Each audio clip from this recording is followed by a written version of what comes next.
On this episode of the Wrestling Strength Podcast, you better strap in and put on your thinking caps because today my guest is one of the most intelligent human beings that I've been lucky enough to come across in my career. It's my man, Belli. Now, Forrest grew up here training in the gym.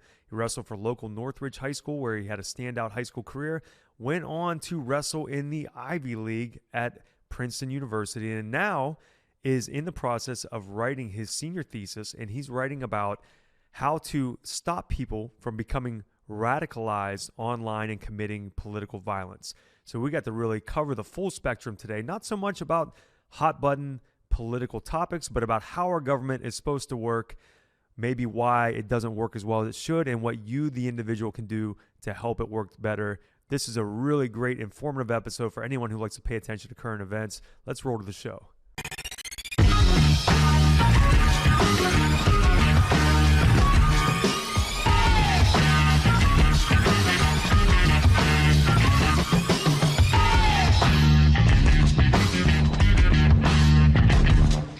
Yo, welcome back to the Wrestling Strength Podcast. As always, I am your host, Coach Myers, and the Wrestling Strength Podcast is brought to you by Max Effort Muscle. Now, unless you've been living under a rock, you've seen that we have the I Want Abs contest going on right now, and we are giving away a Cadillac Escalade for the grand prize. We're giving away $5,000 in cash. We're giving away a Gucci watch. We're giving away an ice barrel. We're giving away a PS5, and we got all these other great prizes. Now, you might be thinking, all right, Coach, those prizes sound great, but what are they for? What is the contest? How do I win them? I Want Abs is a 12-week transformation contest, all right? You need to sign up for CoachMyers.com, which I might add, I am transferring to an app here in this upcoming month, so stay tuned for that. I'll be moving my membership site over to the Coach Myers app. It's going to be way more user-friendly and just a better experience overall, but don't let me get sidetracked here. Sign up for my app so that way you know exactly what to do training-wise. You're going to submit your before pictures. You're going to make sure you get an Excel stack from maxevermuscle.com so you have all the supplements to help your training and your recovery. And then you are going to dedicate yourself to putting in the most work in 12 weeks you've ever done and coming out on the other side in the best shape you've ever been, the best version of yourself. Now, as great as the prizes are, that's really just the carrot we're dangling out there at the end. Would it be great to win the Escalade? Of course. Would it be great to win $5,000 in cash? I could use $5,000 in cash. I'm sure you could. But I don't care whether you come in first place or whether you come in 1,000th place. If you give max effort and dedicate yourself for 12 weeks, I guarantee the change is going to be permanent. The change in your habits, the change in your work ethic, the change in your mindset, the change in your confidence, it's going to be long lasting. And that's really what I Want Abs is all about. And I get this question all the time. No, you don't have to have abs at the end of it. We've had guys that have lost 60, 70 pounds before, and they didn't come out with maybe a chiseled six-pack on the other side, but they finished in the top 10 because they totally transformed their body and transformed their physique and just habits overall. So it's just a great way to have that date on the calendar and make a lasting change. If you need any more information, make sure to go to maxevermuscle.com or just shoot me a DM on my Instagram at CoachMyers_gutcheck. Now, you probably heard me mention one of the other prizes in there is an ice barrel. And ice barrel is also one of the sponsors of the Wrestling Strength Podcast. Ice barrel is a cold therapy training tool that makes it simple and easy to bring ice baths to your routine. Now, I've been using my ice barrel for over a year now. I contrast it with my sauna. I get out there early in the morning, and I cannot wait because I'm doing it tomorrow morning. It's my favorite day of the week, Wednesday morning. I get up early. I get in the sauna first, get a good sweat. Sometimes I get a little workout first, and then I get into the ice barrel. We try to get the water down to 37, 38 degrees, get down to my neck, and I'll do some box breathing, stay in there between 3 to 5 minutes, and then I go back to the sauna. I go back and forth like that 3 or 4 times, and it, helps me sleep better at night, lowers inflammation. It's great for the immune system. It's a great just mood booster in general, and I really feel like since I've been using cold exposure with Ice Barrel, besides the physical benefits of anti-inflammation and just anything like that, the mental benefits are where it's at. It's total relaxation, total focus. I'm in like a Zen state for the rest of the day, and the stress levels in all other areas of my life have just been lowered completely. So I think anyone out there that is either a high performer, whether it's an athlete or you're a high performer in the business world, the coaching world, whatever it is, you need to take some of that stress off your plate. You need less inflammation, and you need to get an ice barrel. It's durable, it's compact, it's portable, it's lightweight. When it's not filled with water, you can throw it over your shoulders, you can carry it whenever you need. It's made in the USA right here in Ohio using 100% recycled materials. They got a 30-day money-back guarantee, and they also offer financing. Now, Ice Barrel is giving the Wrestling Strength Podcast listeners, which is you, $125 off when you go to icebarrel.com/gutcheck, or you know what, let's just make it easy. Go to icebarrel.com, use code GUTCHECK, that's GUTCHECK, at checkout. You'll get $125 off. They're going to ship it for free right to your door so you can get colder and feel better. Whew, man. I tell you what, I'm getting better and better at these ad reads. And I think it really boils down to I believe in the company and I believe in the products. And that's why I'm able to really just kind of capture the essence of what Max Effort Muscle and what Ice Barrel is all about. All right, let me take a drink.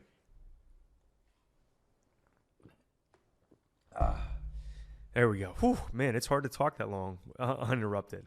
So anyway, I'm battling a little bit of a cold today. And if this was any normal recording day, I probably would have canceled today's podcast and rescheduled it for a later date so I wasn't sneezing and coughing all over the mic. But I got a very special guest who I'm so pumped out of this conversation with, and I know that he's getting ready to leave town, and we only had him back here for another day or two, so I had to jump on and take this opportunity to bring this guy on. Now, this guy actually grew up here, just right up the road, grew up in my gym. I trained him, through junior high wrestling, through high school wrestling. He had an incredible, high school career for nearby Northridge High School, multiple times state placer. He was a state finalist. Really just great, well-rounded individual who then also went to wrestle at the D1 level for Princeton University. So he's an Ivy League guy, smart too. So all of his wrestlers aren't just boneheads. And he, got a lot of other cool things that, to talk about here today. So I'm gonna get into that here in a second. My man, Forrest Belli. Thanks for having me, Dustin. Glad to be here. Man, me and you have had so many great talks over the years. When we're working out or we're going to, the times we went and cliff dived or, kayaking on the river and things like that. We always get into these great conversations. And I think it'd be really good to have one here on the record and kind of show people who may not know you. Maybe they know you from Instagram. They know you're a great wrestler. They know you're into skydiving. But I want them to see the intellectual side of Forrest. I think maybe a lot of people haven't got to see that unless they know you in person. If they've seen you on social media or just from far, they probably have not got to see that side. Yeah, I'm happy to be here and talk about government and politics and political theory and kind of trace out a little bit of the structure of our government, how it works, why we're where we're at now, how the old institution design impacts us today. And our conversations have always flowed really well and really naturally. So I think this will be a really good podcast.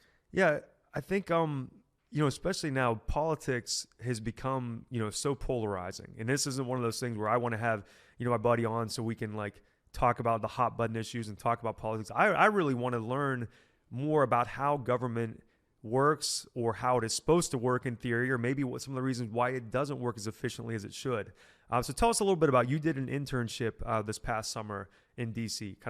Maybe start with that and tell us a little bit about what you got to see and experience. Yeah, of course. I had an internship in the Senate, and a lot of my responsibilities kind of split between constituent services and communication. And communication is the run-of-the-mill stuff of answering phones, answering mail. And so then my job is to kind of, answer calls and take complaints or opinions or whatever they might be, and then pass that along so that the representative has a way to stay in touch with what their constituents want. It's useful for, because we can generate these, there's a lot of communication that people call in and talk about, and then we can kind of shrink that down into really manageable insights so they can see, this many people called in about issue X today, and this is how they feel about it. And this many people called in about issue Y, and this is how they feel about it. So that helps representatives, senators stay kind of accountable to their constituents. So we help kind of facilitate them knowing what the people care about. Well, I'm almost kind of surprised to hear that, because you hear so often people say, call your senator, call your representative. And I always think, does anyone actually do that? Because I have strong opinions about the issues that are going on day to day, but I don't think I've ever called a senator or called a representative. But so it actually makes me feel good to know that people are actually doing that.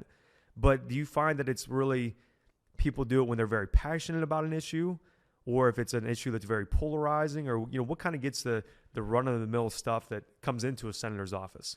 Of course, we get a lot more calls when there is a big, I guess I'm not there anymore. We did get a lot more calls, and I assume they still do, when big issues are on the docket and they're in the spotlight. You also do get calls about run-of-the-mill stuff, and I think what really surprised me is a lot of calls that come in are requests for help.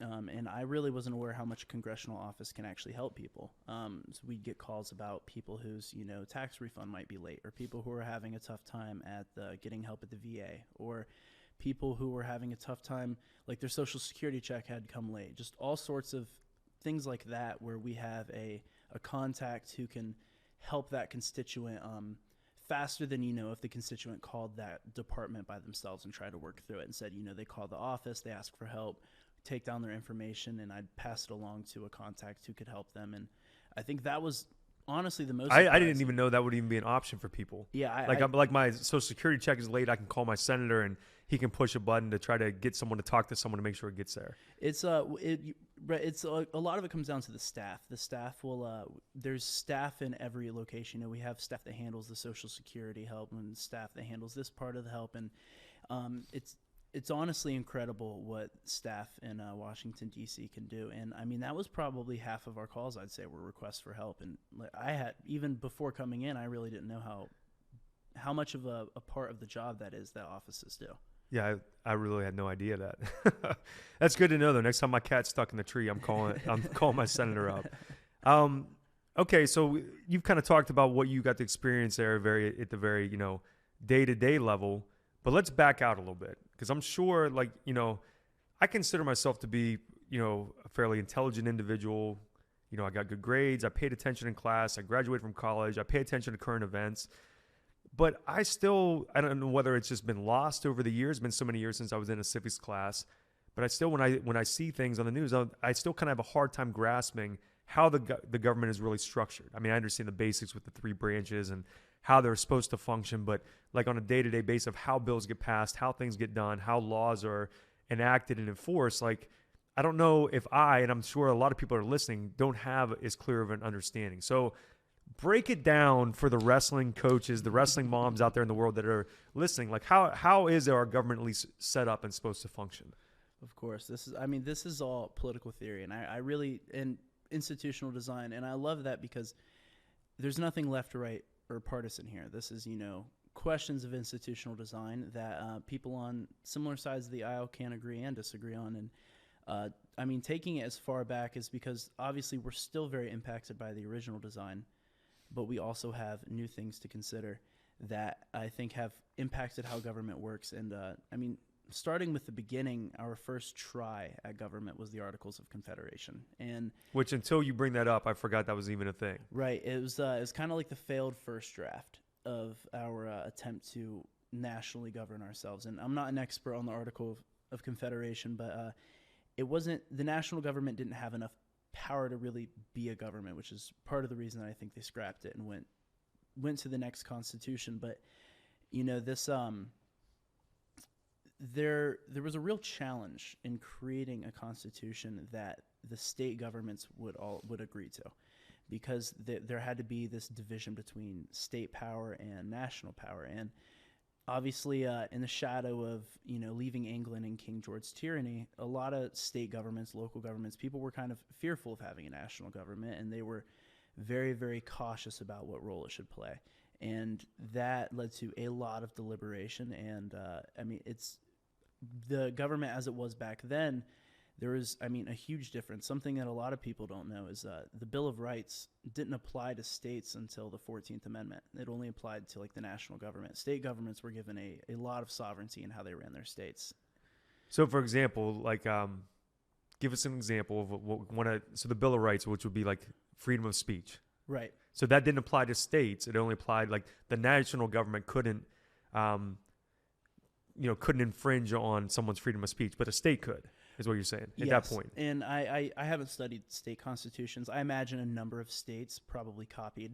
Probably co-opted that or whatever. Of course, yeah. If you know, I'm sure they were looking at what the national governments wanted and added to their constitution what they thought was useful. But yeah, if a state government didn't want to add protections for, their free speech or really any of those rights, they didn't have to. And it wasn't until the 14th Amendment, which came after the Civil War, that the National Bill of Rights then had also applied to state governments as well.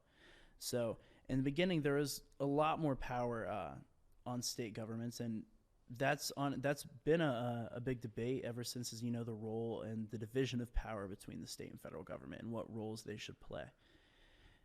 I think something that's kind of important to mention when talking about the structure of government is that we ended up going with a constitutional republic. And so, a lot of people, they refer to our government and they talk about it as a democracy. And a republic, the republic that we have, the constitutional republic, has democratic elements that are built into its structure. But it is not a democracy. And because a democracy in the truest sense would just be like one person, one vote, and then you just go with a plurality on every issue. Right. And yes, that started in Athens, where every citizen could come and vote on everything. And there was lots of other interesting things about Athens that it didn't, like they had an election by lot, which meant, for any of the youngsters out there, listen, we're not talking Athens, Ohio. We're not talking about OU. We're talking about Greece, right? Greece, yeah. Athens, the birthplace of really where you see the first kind of pure democracy. And the framers, and particularly someone who I like to talk about, James Madison, was kind of fearful of democracy, and he talks about this extensively in his Federalist 10 essay. And his real fear was that kind of when you have this plurality on everything, you get this majoritarian tyranny, where if the majority has, if a majority of people around an interest can unite, they can then deprive someone else of their rights, or really just kind of subvert them to a political process just because they have the stronger will of power through the vote. And they were worried about democracies crumbling fast because of this majoritarian tyranny and this infringement on rights. And so, because in that theory, you could, as long as 51 people want to do whatever to the 49, then they can. There's really no checks in there against the majority. Right. So the republic was the constitutional republic was a good way to caution against that, but also, of course, we want democratic elements. We want the people to have power. It starts with we the people, the preamble, we the people, in order to form a more perfect union. The people have in our system, the power comes from the people. To elect the reps. Right, to elect the representatives, and the sovereign power rests with, at the base, its people. But the republic was a way to kind of buffer against this majoritarian tyranny. And the way that James Madison described is he talked about factions a lot. And he was worried about, and factions can be kind of thought of as political parties, but not exactly. A political party would be a type of faction. The factions they were talking about back then, though, were different than what you'd see, vastly different than a political party now. But James Madison was talking about how, we had a large geographic area to put our country across, and he specifically mentioned a large republic spread out over a large geographic area would diffuse the interests, which might cause people to, unite and get super passionate or aggressive about this specific interest they have, and potentially, turn violent or try to turn the process against people who are against them. So it was a way to kind of diffuse those interests and keep. Well, because back then, word traveled by horseback, right? Right. So it's not like now where you can tweet it and then someone tweets you back in California, whatever, Right, and we'll definitely talk later about how the internet has had implications for the stability of our constitutional republic. But that was, a big reasoning of his was diffusing the interest across a large area of land, keep people from kind of, uniting into these violent factions. All right, so they went with the constitutional republic. They wanted to use that as a buffer against the tyranny and not creating a monarchy here, which is what the framers had fled from. So give us the quick breakdown of how, the House and the Senate, how they kind of operate, separately. And I mean, I guess one is kind of a check on the other one, Right. and they're both kind of a check on the executive branch, right? Right. All the branches are a check on each other, and that's where the separation of powers comes in. But the difference in Congress is really interesting because the House is it's sometimes referred to as the People's House. The House is the Democratic part of the chamber because its representation is tied to, it was tied to population. So depending on how many people are in each state is how many congressional representatives that state gets, and they only serve 2 years, so their terms are quick. They only have the minimum age limit to being the House, I believe, is 25. So you can have younger people in the House. So the House is supposed to be this branch that's kind of fast moving, runs back and forth, between it's got to get elected every 2 years, and they're because they're younger, they're a little bit more, you could say, fast-moving, passionate, a little bit more active with their response to the people. And so this was the Democratic part of Congress. Now, the Senate originally was, and still is, kind of a check on the Democratic element because the Senate has, it's not tied to population. You have 2 senators per state. So when you have tens of millions of people in California or Texas, they have the same amount of senators as Wyoming or Montana does. And they're elected for 6 years, so they have a little bit more time between their reelection, and the minimum age is 35. So they were expected to be kind of an older and more reserved body that is kind of supposed to filter, make sure nothing too strong, too quick moving, or too something that could destabilize the system. They're supposed to kind of filter out what the fast moving and passionate House might recklessly pass without a kind of a wiser filter to slow it down and say, is this a good idea? Because once the House passes something, that's when it goes to the Senate next, right? That's kind of the... Right.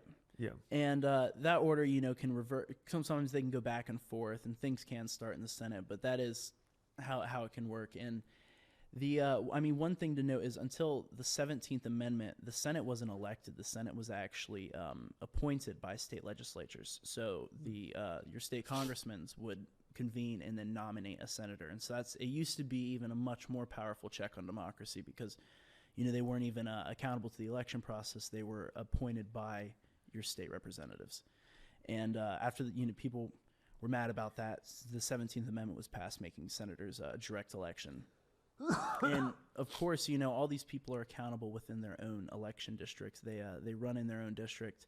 The president is the only national constituency, which kind of puts that's an interesting office to be in because you're accountable then to everybody. And that can, obviously people have different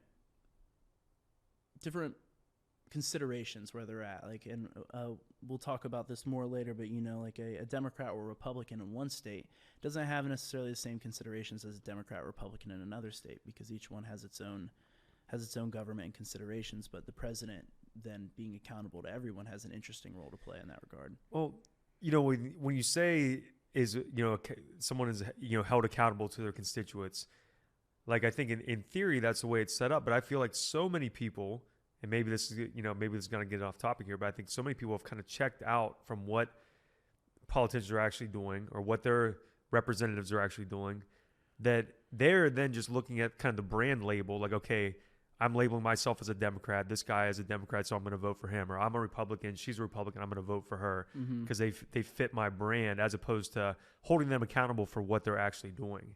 Right.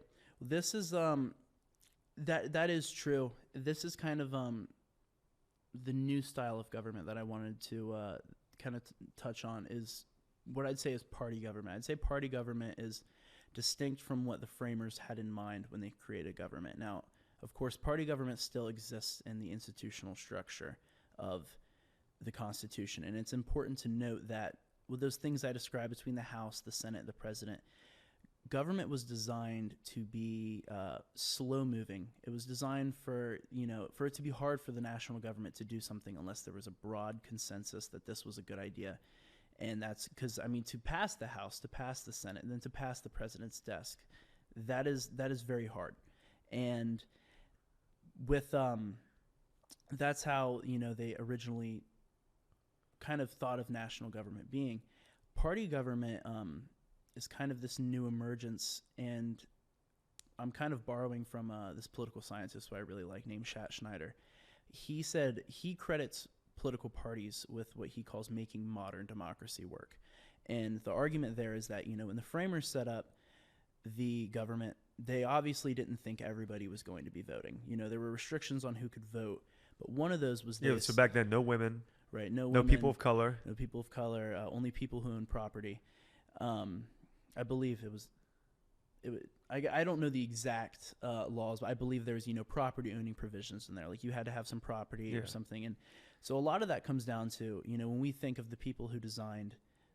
This is something we talked about in my classes. Like when we think about a lot of the values encoded in the Constitution, these were young, educated lawyers, and a lot of the things they prioritize are things that academics and educated people would want to prioritize, like freedom of speech. That's really important for academia, and the freedom to express yourself and assemble. And they also had the idea that mainly people who were very tuned into politics, very attentive to what was going on, were going to be voting. This political scientist said party government has made modern democracy work because he says what democratic theories miss is that in all nations around the world, people are informationally constrained. They're not that interested enough in politics to really pay attention to it.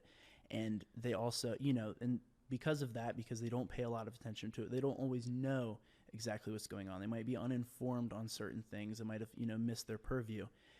And the framers weren't really huge fans of parties, so I guess they kind of imagined that individuals with different ideas would run, and someone would, you'd listen to all the individuals, and you'd be like, oh, I like that guy, or I like that guy. That's something I like, and then you would, pick your representatives, and they would figure out ways to make the law work. But party government... That seemed like a really optimistic way that they thought it was going to play out, right. And when bringing all this voting power to the masses, the parties have made it a lot easier. And this is why he says they've made modern democracy work. Instead of having to research, 10, 12, 15 candidates, what they stand for and how that relates to you, the parties have simplified it by providing two alternative policy bundles, essentially. Like if you vote for us, this is the policies that you can kind of expect us to support. And by having that kind of binary decision, it allows people to go into a voting booth without all this information about all the candidates or all the information that they might need to make a fully informed decision, but they can participate in the democratic process by looking to the party and saying, okay, I might not know this guy specifically, but they have the D or the R next to their name, and then I can expect within, some sort of bounds what I'll get if they're elected. Yeah. I guess I never really thought about that. I always thought about it as a negative, but I guess it's kind of a positive way to look at it. Right. America does have a very anti-party streak, and it's very natural. I really, when I first read this guy, Schneider, when I read his work, I was very opposed to it at first because I also had a very anti-party streak. I think, the parties are kind of the face of politics, and a lot of people don't like the way politics are run, so they get that. But when you consider how old political parties are, but also, like I said, the framers weren't fans of political parties because of this factions. They didn't want people to organize around their interests and potentially, subjugate people to interests against them. And, we have checks and protections against that, like the Bill of Rights, like I've said, and the structure of government. But when you think about parties are kind of a majority trying to mobilize to get their interests passed through the democratic or through the Republican democratic process, and that in itself kind of is an interesting way to reevaluate it. And I guess how should I put this?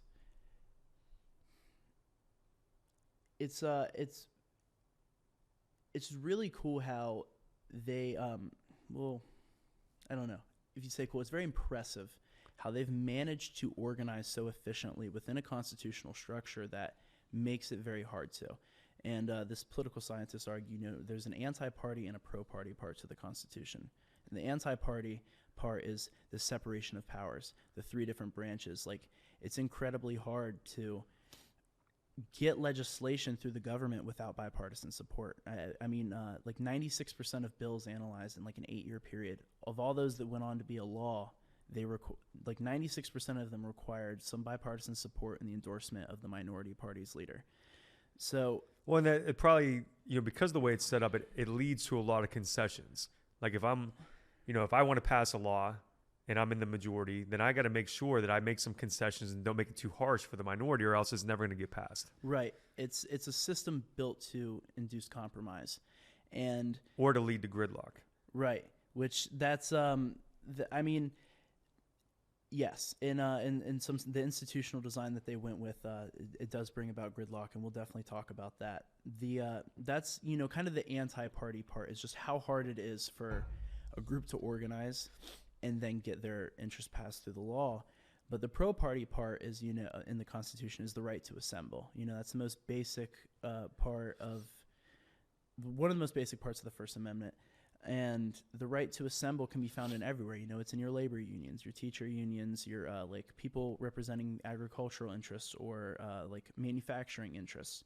The right to assemble and organize interests isn't just at the political level. It's at local level, state levels, and then that can be seen on the big level. That's your parties, and honestly, it's just impressive how party government has emerged in a constitution which didn't really want political parties, made it hard for them to operate.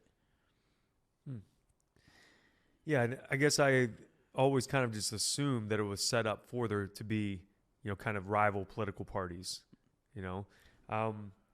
Let's touch on gridlock a little bit though, since we mentioned that. So I think something that's at least from my perspective, kind of as I watch the news and kind of keep tabs on what's going on, it can be frustrating because it seems like there's always a lot of bluster and grandstanding on both sides, but it seems like there's not a lot that gets done because they're just constantly blocking and obstructing each other, which I guess is like that is what gridlock means, right? Mm-hmm. So why don't you talk a little bit about like why you think that happens, whether it's good or whether it's bad, or really kind of why we're at almost like a constant state of gridlock today?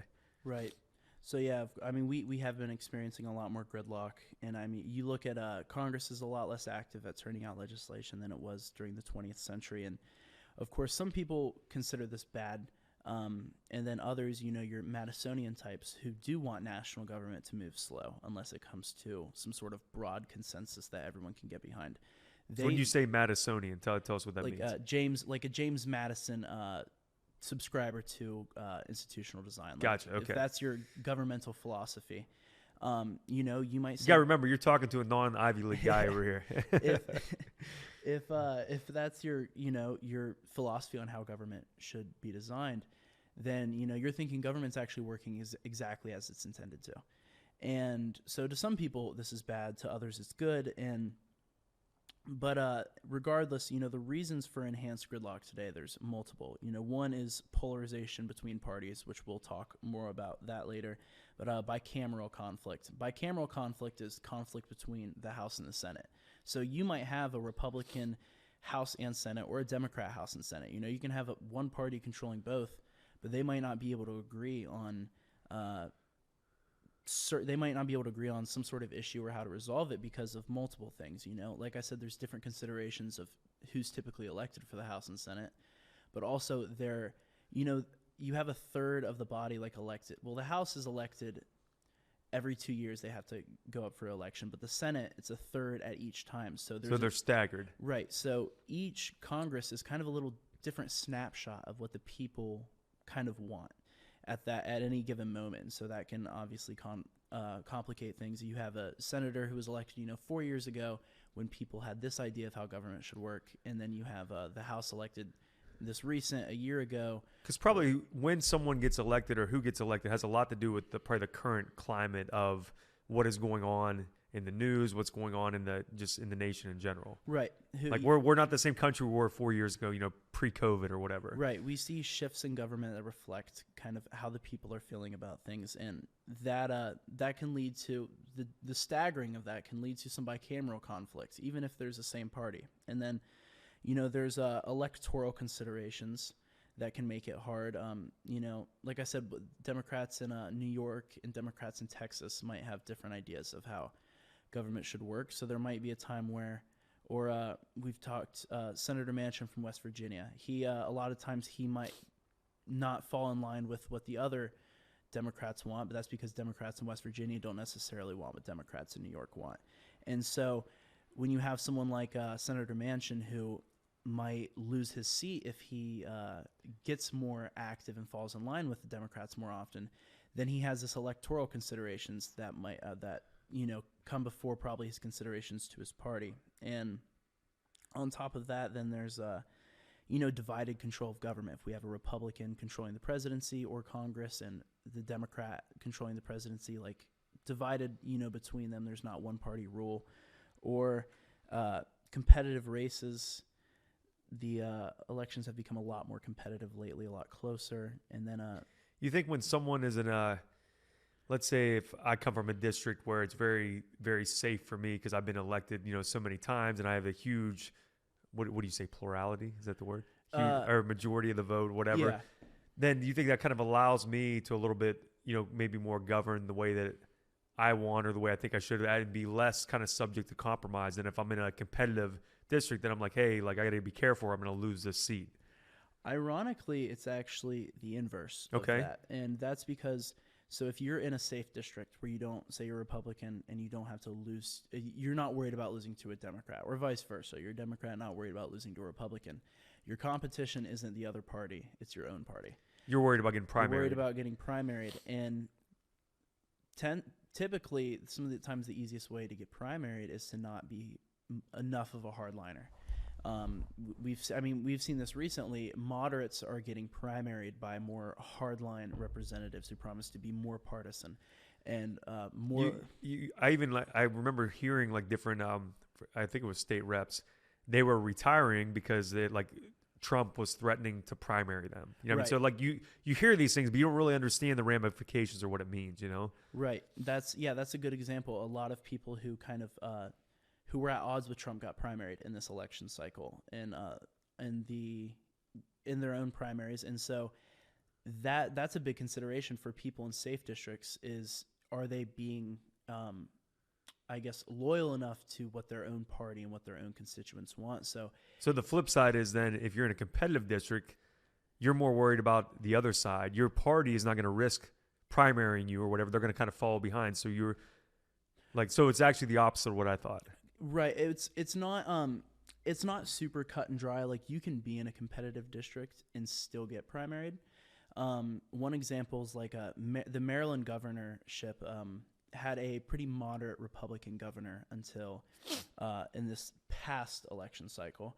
He got primaried by a more hardline Republican and then got destroyed in the national.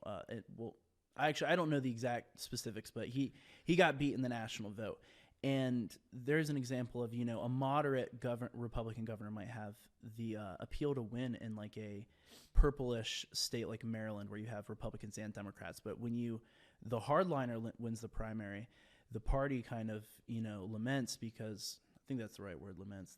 They're sad because they're much less likely now to win a competitive district if they have a hardliner.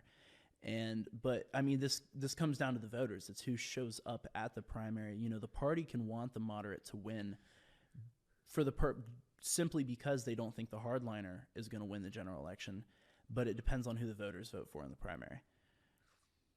And it still amazes me anytime I see the numbers of like how few people actually vote in any of the elections, but especially in the primaries, which is where we pick the candidates. Right. That's something I've actually learned about a lot in school is, just like you said, voter participation is very low in primaries. Those who do vote tend to be those who pay a lot of attention to politics, and those who pay a lot of attention to politics tend to be more hardliners.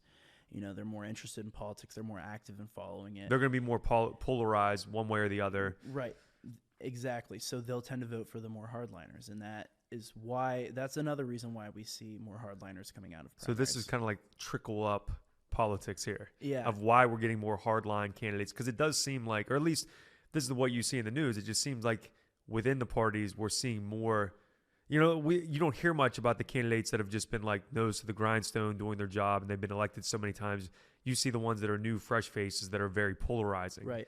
And those are the ones you hear about on the news. Yes, absolutely. It's primaries have had that effect of kind of producing the more hardliner candidates. And I mean, I had a professor show how it works out mathematically, which was interesting. And he talks about, if you have, just to simplify an election consideration, if you put the left here and the right here, the candidate who's theoretically going to get elected is the one that's the closest to the middle, because he's going to. Every election's a battle over the middle. It's the general. Because that's where the most people are there. Right. That's where your swing voters are going to come in.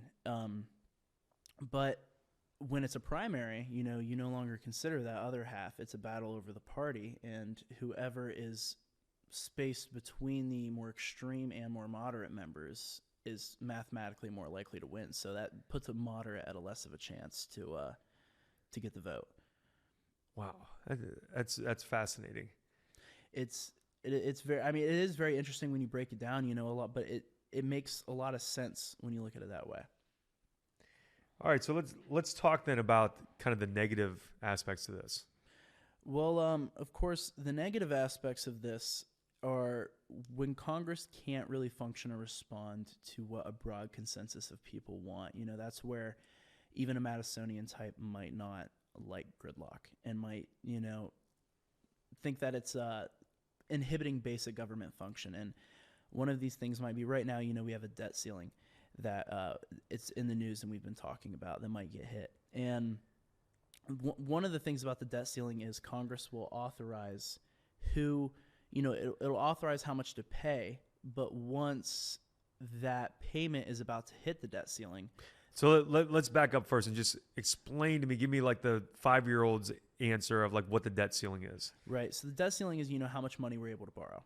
Okay. To pay for the things that we basically charge to, our credit card. Our big giant government credit card. Our giant credit card. And it's spaced out between two Congresses because one does the spending, and then once that spending reaches the debt limit levels, it's typically the next Congress or Congress down the line has to then raise that ceiling for the spending from the one before. And this has been done, countless times, and there's all sorts of arguments, people can make about fiscal responsibility of should we be drilling down our debt. But the debt ceiling always gets raised for the reason that if we default on our debt, it's horrendous consequences of that for the global economy, because the world uses the key U.S. dollar as the key currency. Like that's what a reserve that a lot of dollars are pegged to. And if we default on our debt, not only would that be terrible for us as a borrower, but it would be bad for the global economy. And this is an example where in 2013, there was almost a default on the debt because it was hard for government to come to an agreement and then raise the ceiling. And I feel like I remember they kept like filing like these emergency extensions or whatever. Right. It's hard to explain just how bad it would be if we did default on our debt, the ramifications that would have for the economy. And like I said, people can have all sorts of views on fiscal responsibility, and that can be addressed, when the spending comes about. But when it's time to raise the limit for the spending that was already passed, it's like the difference between paying your credit card and not paying your credit card. And so like, yeah, you could like say, all right, we're gonna like tamp down our spending this month. We're not gonna go out to eat as much, or whatever. But hey, the credit card's bill, we got to pay it. Right. Exactly. And so this is an example of where like gridlock might be really bad if the parties can't come to an agreement on raising the debt limit. So do you think that's, because I still have a tough time kind of understanding like how the global economy works. So if the dollar tanks, how that's going to affect everyone else or whatever. But do you think that it's like an actual thing that can happen, or you think it's more of like it's like a standoff that we're just they're waiting to see who's going to blink first because no one wants to lose to the other side type of thing? I certainly can't say for sure. I'll say the last time this happened in 2013, it seemed like the holdouts were not blinking. It seemed like they were willing to default on that debt if their views weren't met. And like I said, this is another problem that comes with polarization. When it's so hard to compromise that you have these hardline principles, and this is something. If you have a hard line, if both parties have a hard line, not a lot's going to get done. The system's built to induce that compromise. So, I mean, I can't say for sure what people are thinking in their minds because they're both coming from different places of negotiating. But it certainly is very possible that a lot of them are willing. Some of them are willing to default on this debt if their conditions aren't met, and that's where it becomes a real problem because the economy and considerations as important as this shouldn't be used as political leverage. This inherently, like I said, the spending part is where politics comes in. Politics and arguments and compromise and this and that can come into the spending part. Should we pay for this? Should we spend this much? But when it comes to paying it, that's where it shouldn't be political. It should just be a no-brainer. You Right. got to pay your bills. Right. You think, we've become so polarized now that people aren't even so much voting for the candidate that they think is best or voting for their party. It's more like, I'm voting against the other guys. Right. Do you think that's kind of what it's turned into? It absolutely is. Because it feels like that to me. There's some empirical literature where they'll ask people to, on a feeling thermometer of 0 to 100, where 100's good, 0's bad, rate how you feel about Democrats and Republicans. And over time, the metrics between how people rate their parties has widened, where they'll view the other party as a lot worse and their own party a little better. But the real driving feature of why a lot of people vote now isn't because they're so excited for their own candidate or their own party. It's because they're voting against the other party. We have to stop them. Right. That's become a lot of motivator for people. It's not like I'm voting for this guy because I believe in these policies. It's like I'm voting for this guy because he's not them. And that's that has big considerations for polarization. It's also, I think what a lot of people are frustrated because they feel, when a lot of their energy is opposition and not support for who they're casting their vote for. But I think this also plays down at a personal level. Like we see lots of people who are Democrat or Republican voters get angry at each other, and I think they assume that each other is a full endorser of their party. Like they'll look at the if they're a Democrat, they might look at the Republican Party or vice versa and be like, I don't know how my friend can support them. Like, look at this show. Like they automatically feel like they're at the fringe. If they support, they're at the fringe because that's what they're used to seeing. Right. And what's interesting is, we know ourselves when we think about our politics. You can personally know I might not be a full-blooded Democrat or Republican, but just like I said, I vote for them because I'm not voting for the other party. We can recognize that in ourselves, but we rarely assume that of other people. We tend to assume that the other people are a full champion of their own party, and I think that leads to a lot of animosity between people. I mean, it goes back to kind of the age-old thing that most of us have more in common than we have different. Right. I mean, there's you take any two people, they're going to have in there. You set them in a room and talk. They're going to have more in common. We all kind of want the same things out of life. We hope for the same things for us and for our family. But the way everything's become so hyper polarized, it's this perception is like, well, if they're with them, then they're way over here, right? And I have nothing in common with them, and they're evil. That's really what it's turned into. Yeah, it definitely has. I mean, that thing you mentioned, they're evil. That's kind of an important consideration because politics, obviously politics has always been a little bit of, there's been aggressive campaigning, but there's been I think a shift in where it used to be, okay, these are my opponent's policies and these are why they don't work. These are my policies. But now it's changing, and then it's changed to, my opponent's just evil. My opponent's bad. Right. And I'm good. And if we can dehumanize the other side, then it's easier to hate them. Right. When you target that kind of anger and resentment at the other side, it's a powerful motivation to vote.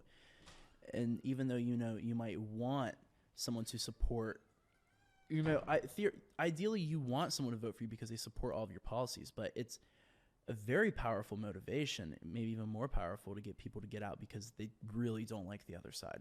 Right. Yeah. It's one thing to say, hey, come vote for me because I'm going to make it so we can have a new nice park in our downtown here in Granville. It's another thing for me to say, you got to vote for me so we stop these evil people from getting into office. Right.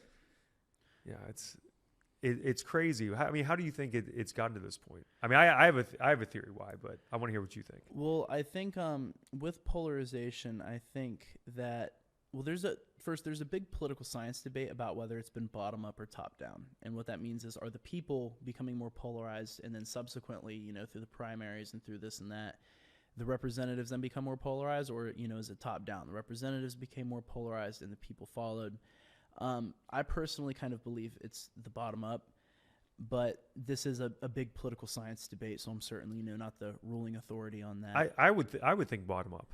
Yeah, and I think it's happened through social media. But anyway, yeah, it's definitely. I think social media certainly it makes polarization worse, but on all measures, we see the polarization is more popular amongst the people. Straight ticket voting is more common than it ever was before. By straight ticket voting, I mean every single person you vote for on your ballot is a Democrat or Republican. Like, you have no mixed parties on your ballot. And then there's also kind of been an alignment of disagreements between social, ideological, and cultural divides. And in the past, it really wasn't that consistent. And what I mean by this is, we tend to see the same people on the same side of the disagreement every time. But in the past, you might. I feel like when you hear of an issue come up that can be something new or something random, you already know what side people are going to fall on based on what their political party is. Right. Like, you hear oh,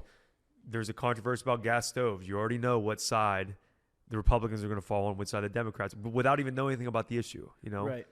It definitely. I mean, this is part of the frustrations of having two sides, is then it becomes simplified. There becomes a little bit of a lack of nuance. Almost like everything's black and white. Right. You might have a Democrat who is pro Second Amendment and anti-gun control, but also believes in maybe higher taxes on the wealthy, or a more liberal immigration system, or various other things. Like, people can have, there's nothing that says people can't have a mix of these different beliefs, and it used to kind of be this way. There was a mix between ideological, social, and cultural divisions, where in some respects there was almost four parties. Of course, there was officially two, but you had conservative and liberal Democrats and conservative and liberal Republicans who would split back and forth through the 20th century until like the late 20th century, who would split back and forth on their support for issues.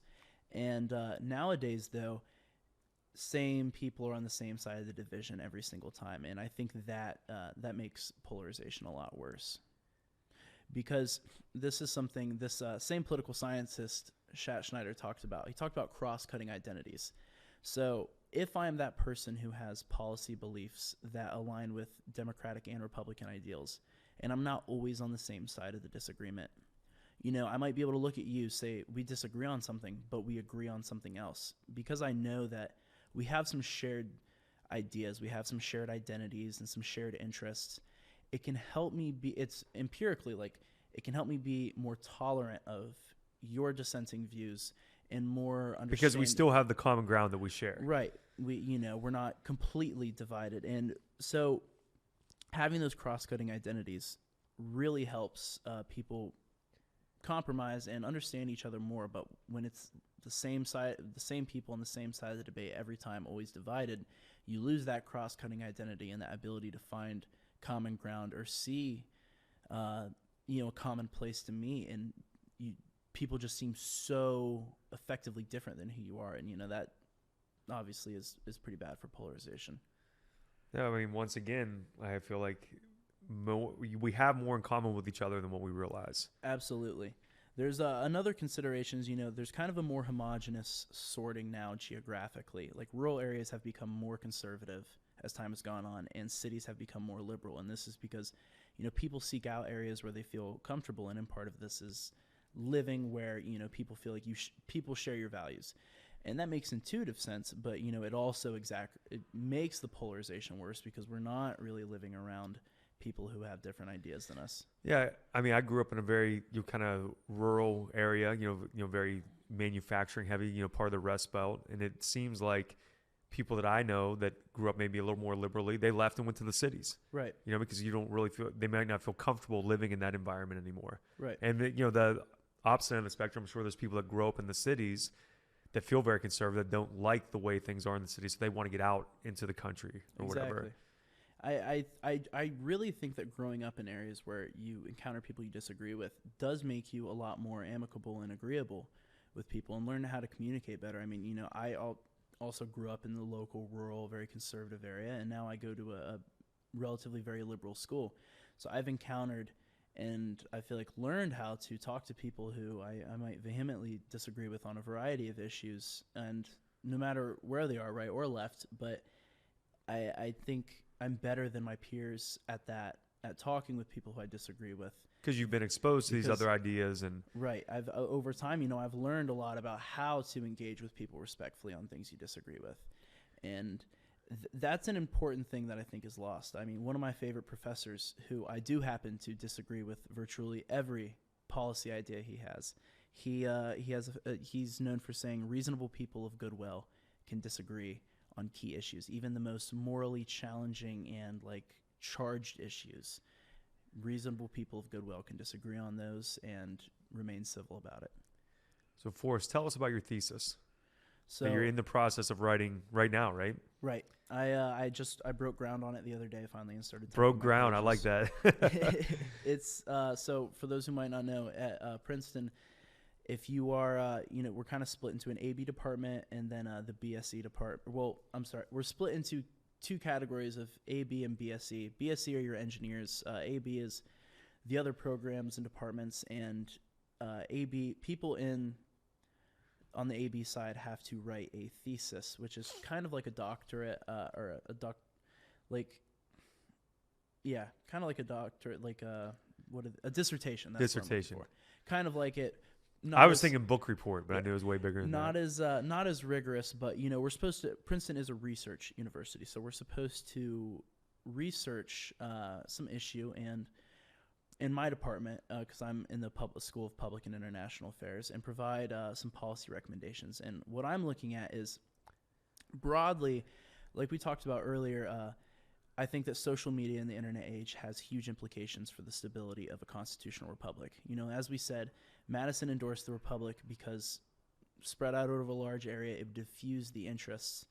They never could have predicted that people could make Facebook groups around, the issues that they're passionate about, and forums, and instantly be able to connect with people from anywhere on topics that they're passionate about. And, whether or not someone thinks that connectivity over the internet is good or bad, there's no denying, I think, that the internet has implications for the stability of a constitutional republic. And so the narrower thing that I'm interested in looking at, because I wanted to identify a problem that I think is really big, and mine is kind of political violence. Is social media kind of more conducive to radicalizing people into political violence? What role does social media play in propagating political violence? And that's kind of what I'm researching. And some of the related areas it comes down to are like echo chambers, and people start surrounding themselves with people that share the same extreme views, and that's all they're hearing. Right. So they think it's a much bigger thing than what it is. Or right. It can obviously be nice to have a community online that you can go to and talk about the interests that you have. But when that community is made up of only people who think like you, and you don't have any sort of dissenting voices to say, hey, or to argue against, it becomes, well, first off, the group converges around certain ideas and principles because of the echo chamber. They also might lose themselves and get more radicalized and extreme because there is no one to say, hey, that's crazy. When everybody thinks that everything's a good idea and no one's providing a dissenting opinion, it's easy to get wrapped up into that. And, some of these things are, I think, inherent to any sort of internet feature, like forums. The right to just the ability to find people around your interests is always going to create echo chambers. I don't know how we can really disrupt that, but other things like algorithmic recommendations, it showed that you only have to unfriend a few people who think differently than you before your social media will catch on and start tailoring your news feed to be more ideologically compatible with you. So the way that some algorithms are structured can really also help kind of drive this polarization that we're seeing and aligning people into their own political camps. The algorithms are so powerful that it creates separate realities for different people, Right. based upon what your habits are, what you've shown that you like, or what you disagree with. So it can almost kind of constructs this reality. Well, this is what I'm seeing every day in my feed, so this is what's going on. But it's typically only one side of it, and it keeps getting further and further away from the middle. And people, people can be informed in that. Say their newsfeed could be devoid of any misinformation or any lies or anything like that. It could be full of all sorts of facts, but when they're only, the facts that benefit your camp, you're going to be, like you said, completely blindsided to the news and the things that people on the other side of the camp are looking at. And they might, in a daily conversation with someone you disagree with, they might say, well, what about this? And maybe you've never even heard about that because it wasn't on your newsfeed. Yeah, I'll see people say stuff on, I'll see people make a post on Facebook, say someone I grew up with or whatever, and they'll say, oh, yeah, well, that happened, but what about this? You don't see that on the news, do you? Like it's some hidden thing. And I'm like, well, yeah, I saw it on the news yesterday. And, like what do you think? People are hiding certain things, but in whatever kind of world they're sucked into, they're not seeing it. So they think, well, there's some conspiracy, it's being hidden or whatever. Right. So that's also true. I think one of the important thing is, I think people are a little bit disposed to polarization psychologically, and that, there's an empirical research paper I was looking at the other day, which showed that, so over time, congressmen's tweets towards each other have been becoming more uncivil. And the measurement for civility was this machine learning program, which kind of analyzed speech and determined how, civil or uncivil it was. Very kind of complex stuff, but they analyzed over 1 million tweets from congressional members for over 10 years and determined they were getting more uncivil over the decade. I think a 20% increase. And the reason they found for that was that the uncivil tweets were more popular with people. They were more engaging. They were more driving. They were shared more, liked, retweeted more. Group posts and on social media get a lot more engagement and drive when they talk about the out group. So this kind of like we were talking about earlier, voting against people instead of voting for people. And yeah, if I just get on there and tweet about my policies, it's not as popular if I say, here's what's wrong with the other guy. Right. Absolutely. There's more engagement when people address the out group. And I think that... is that one of the things you're going to kind of analyze, is the type of tweets that get more engagement? And, what I'm looking at is, how to... It's a field of study called counter-violence extremism, just how to mitigate... how to, mitigate people becoming radicalized and disposed to political violence through online communities, and then also how to, I guess, that's a good summary of it. How to keep people from becoming radicalized by online violent communities. This is something I've said for many years, and probably have said to you before, is that, and I'm someone that makes my living on the internet, and for all the great things the internet has done, the downfall of it is it's united all of the village idiots. Back in the day, like when I was growing up, every town had their local dumbass that had these terrible ideas and hateful views on people and racism and homophobia and whatever, but they were isolated. They might be able to find one other person at the local bar that felt like them, but for the most part, no one paid any attention to them. But now every one of those village idiots in every single town, they're able to unite. And they get into those echo chambers, and now they're replaying whatever their views are to each other, and they're hearing, very slanted, one-sided things of the issue, and it just kind of encourages and building. And I think probably leading to the political violence and stuff that you're going to be studying. Absolutely. That's my 2-second thesis on it. I do remember, we've had that conversation a few times, and it has came up in the literature I've read. It's a very real thing when, there are a lot of people who seem crazy to the vast majority of people out there, but now they have their own groups online where they only interact with each other, and their craziness seems more reasonable to them. They have other people echoing back their ideas and hearing them, and that is a disadvantage of this instant connectivity that obviously the framers couldn't predict, is that people with bad ideas can isolate themselves in areas where they won't have dissenting voices, and they can find the other people who are passionate about it too. Well, and like you talked about it, when when they drew up our constitutional republic, did I say it right? Constitutional republic. Mm-hmm. Even the good ideas, you would have to think about them, and it would take time to marinate on them before anything would be done about them because of how slow everything would move. Right. Now it's like, I don't even think people think past the surface level on so many issues. I even find myself doing it. Your instant gut reaction based on how things are framed or what side is saying what or whatever. Right. No, that's absolutely true. I've witnessed that in myself too. I'm sure everybody has at some point. I mean, I'm really thankful for a lot of the education I've received because, I mean, things I used to feel very, very strongly about, I just felt I wasn't informed enough about them, and I've ended up changing my opinion as time's gone on. It's almost easier to have a very hardline opinion on an issue when you're less informed. It is. I think also, and I think people can feel good about being hardliners or being radical. It's like being on a team. Yeah. It feels like you're like more the team player. It feels like, that like you are, obviously if you're a hardliner, you're a little bit more passionate. You're more passionate. You're more strongly emotional about what you feel and your convictions. And, I think it gives people, it can be almost like a hobby to some people. It can give them something to do. I think they should all lift weights instead. Yeah. Hey, so how do we get better? What can people do to kind of, I think a lot of people have checked out of politics because they see the polarization. They see how everything's so negative. They feel like they have no power. They feel like their vote doesn't count, whatever it is. What can the average Joe that's listening do to make their situation better? So I guess two things to kind of preface that on how we can get a little better that I've found in this political violence research is groups are more likely to become violent when there's a moral convergence. And what I mean by that is everybody in the group shares some strong moral convictions about something, because morality is where we get into that this person's good, this person's evil. When you think that they're now we can justify violence against them because right. They're evil. Moral appeals are very good at justifying violence, and so when a group converges on morals, they're more likely to be violent. However, that is moderated by the extent to which they think that other people share those views.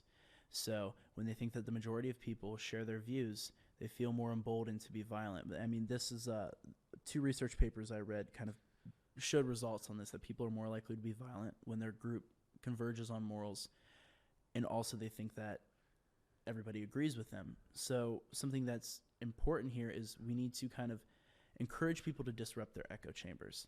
And I think it's incredibly important. Follow people you don't agree with. I follow all sorts of people I don't agree with, and I think it's good. I think it's good for three reasons to be exposed to people who you don't agree with. One, what I just mentioned, we need to disrupt the echo chambers, because when you see that other people disagree with you and you see that there's a substantial portion of them that do, that makes you a little bit less, we could say, arrogant or sure of your own position, which breeds less tolerance, makes you a little bit less, you're going to be a little bit more open to what the other guy has to say if you're not supremely confident in your position. Right, less conducive to being radicalized. And also, I mean, I'm very thankful for the people who provide dissenting opinions at school, because, I mean, I love argument. I love debate. I think that when you're presented in a situation, I like debate and argument among people that are informed and intelligent, which is probably what you have at Princeton, even on both sides. I hate arguing with idiots, which is why I don't do it. It is definitely true. It's tough arguing with people who I feel like we're not arguing from the same set of They're facts. not arguing in good faith. Right. That's a good point. But, when I am arguing with those people who are arguing in good faith or have the same set of facts, and, two things can happen. One, either I feel like I've won and I feel a little bit more confident in my position, or, they change my mind. And that's honestly a wonderful thing. Like, when you realize that you're wrong and that something else is right, that makes you even more than sure of that position, or like more, I guess, more endorsing of that view, because you're like, okay, well, this person showed me why I was wrong for all these reasons. This now seems like the better view to follow. It's like you're trading out something for what feels like a view that's better. And it also shows you that you're, agreeable and amicable enough to change your mind. And that's something that a lot of people have lost the ability to do. So you think from an individual's perspective, then, if they want to get involved with politics, but they feel like, Washington's so out of touch, and whoever's, president, they don't care about me, living in my little town here or in the big city there or whatever. I mean, you think there really needs to be a focus on local government? Because I know like a lot of times I'll go and vote, and I end up voting along party lines because I haven't done any research about what any of the candidates stand for. Mm-hmm. I'm actually really glad you asked this question, because this is something that's the things I'm talking about with following people you disagree with, that's on a personal level, and that's important. That's a cultural thing. On the government level, yes, people really need to pay more attention to state and local politics. This was something I meant to touch on earlier, but we didn't get to it. Like I said, when the Constitution was created, it was a division between state and national power, and the state had way more power. The framers always thought that people would think of themselves as residents of their local communities and their state before Americans. Like, for a long time, when you ask someone about their identity, they might say, I'm an Ohioan. And that came before their identity. But nowadays, you ask someone their identity, almost everybody will say they're an American before their whatever state they reside in. And, that's good for patriotism. But what that illustrates is that people have lost interest in local and state politics, and they use national politics as their scope for voting at the local and state level. And that has huge ramifications, because it honestly, say you're a Democratic mayor in a town that's relatively Republican. You could do a wonderful job, but if everyone's looking at the national stage and not at you, you might be voted out simply because of what national politics is doing. And in that sense, there's really no accountability or leverage or anything at the state and local level, because you're using I would say also, too, there's also maybe less incentive for these local politicians to really do a good job and be accountable if they just know, like, hey, I know in this area, Republicans are very popular or Democrats are very popular, and that's what I am. So I know, because everyone loves who the president is right now, they're just going to keep voting me in. So I don't have to really do as good of a job. Exactly. If you come from a state that's pretty solidly blue or red, and you're not really, and you know that they're just going to look at national politics to gauge you, you're not incentivized to really do a good job.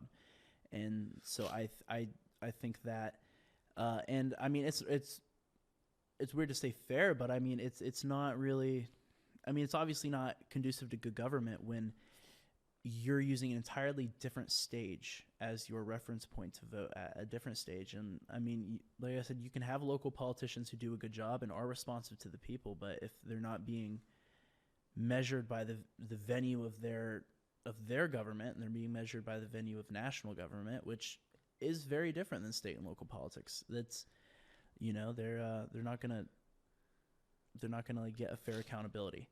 And so if I would encourage people, if you're going to do if you're going to take some time and do some real candidate research, do it at the state and local level first, because I think there needs to be a little bit more of less consideration at the national level when we talk about our communities and our states. All right. So besides getting involved in, or at least paying attention to the local politics, if you could give everyone one piece of advice to help try to, make our situation better, what is it? I mean, it comes down, I'd say avoid tribalism. And this comes down with following the people you disagree with, talking with the people you disagree with, and avoid unfriending that person on Facebook who you don't agree with, because I've done it a few times. I have too. I try not to these days. But and honestly, the ones I think of that I've done it's because I want to still like that person and have a conversation when I see them. Mm-hmm. But if I have to keep seeing their dumbass ranting all the time, then I'm going to feel a different way about them when I see them. Because I think normally I would have never heard them ranting this. They would have been doing it at the bar to their wife or whatever. Mm-hmm. And so I'm like, I'm doing it to save the friendship. That is fair. You know what I mean? Yeah, I guess I haven't thought of it that way. I have is the algorithm. Because to me, like, if I'm not friends with you on Facebook, we can still be friends in real life. We can still talk in real life, but like, I just don't, like, it'd be the same as like me letting you call me every day and you ranting to me about some issue that I don't agree with or I don't care about and that you're uninformed on. Right. So I'm taking the opposite route. I'm saving the friendship by unfriending you. I think, you could probably balance in both ways in that. There's some other ones too. I've unfriended them. Like, fuck this person. Yeah. Get him out of here. Right. I think we could balance between both. You can maybe unfollow or unfriend people like that. But if you're following the pundits or the big, political thinkers who you disagree with, that shows the algorithms that, you're engaged with this stuff too. And you might get a little bit of a more diverse news feed. But I think on our interpersonal levels, we need to be we need to really embody that ideal that reasonable people of goodwill can disagree on all sorts of contentious issues, and that we also need to expose ourselves to other ideas that the other political thinkers are thinking about. I think that we need more of those cross-cutting identities and a little bit less of this super distinct polarization. Well, I think I'm going to wrap it up with a quote and some wisdom and a word of caution from the great philosopher Jay-Z, who said, and I quote, "Never argue with fools, because people from a distance can't tell who is who." You only look more foolish arguing with someone who's foolish. So get informed, avoid the echo chambers, have reasonable conversations, get involved and pay attention to local politics. And remember, we all have a lot more in common in the middle than we think we do. Absolutely. Right? Forrest, when's the thesis due? It is due early April, so I have about 2 months and some change to. Do I get to read the final draft before it gets turned in, or do you gotta wait till after you turn it in? I believe I'll actually have to check because we have interesting. We have rules on what we can like if we're able to send our work to people before it's in or not. Okay, so after it's in, do I get to read it? Yeah, I mean it's actually public. Anybody can read it. That's one interesting. And it could possibly get published, right? Is that how that works? They do. They publish some of them. I'm hoping that mine would get published. I'm trying not to have that expectation because I wouldn't want to be disappointed if it wasn't. But I'm hoping it would be. Well, dude, even if it doesn't, you can just post it on Facebook and you say, "Look, I'm a published author." Yeah, that is true. All right, so incredible conversation. I know that you could probably talk about this stuff all day. Right. But if anyone wants to kind of follow along with you or has any. If there is any young wrestlers out there that have questions about the way government works or about things we didn't even touch on today, like you growing up here in an old school gym or your hobbies of skydiving and base jumping and all this stuff, they'll see if they look at your Instagram. Tell them where they can find you at. My IG handle is Forrest, Forest. So that's Forest like the trees. Then Forrest Belli, Belli 1.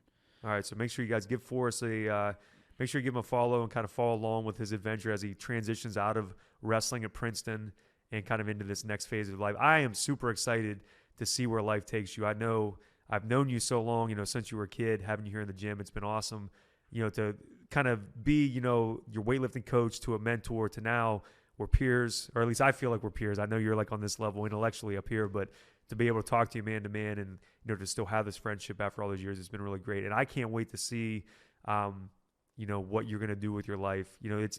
It's easy to say like, oh, when a kid's young, oh, they're, capable of anything and they could change the world. But a lot of times that's bullshit.